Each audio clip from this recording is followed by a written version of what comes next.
কোনো জাল হাদিসের মূল কথাটা যদি কোনো সহিহ হাদিস বা কোরআনের আয়াতের বক্তব্যের সঙ্গে আংশিক বা পুরোপুরি মিলে, তাহলে সেই জাল হাদিসের বিধান কি হবে?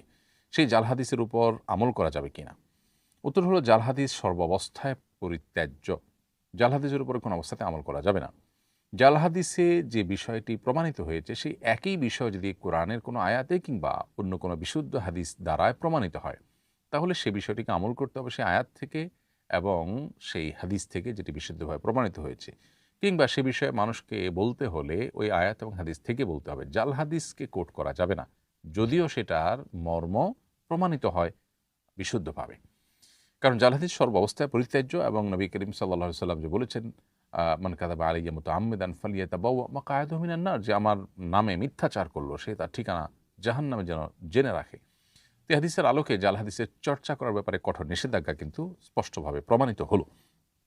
বিধায় ভিন্ন দলিল দ্বারা যদি কোনো জিনিস প্রমাণিত হয়, তাহলে সেই দলিল দিয়ে আপনি আলোচনা করবেন, সেই দলিলের উপরে ভিত্তি করে আমল করবেন, জাল হাদিসের উপরে আমল করবেন না। কোনো জাল হাদিসের বিষয়বস্তু বিশুদ্ধ হাদিসে বা কোরআন আয়াতে প্রমাণিত হলে জাল হাদিসটা সহিহ হয়ে যায় না, জাল হাদিস জালি থাকে। বিধায় সেটার চর্চা এবং সেটার প্রচার প্রসারণা বা সেটার উপর ভিত্তি করে আমল করা থেকে আমাদেরকে বিরত থাকতে হবে।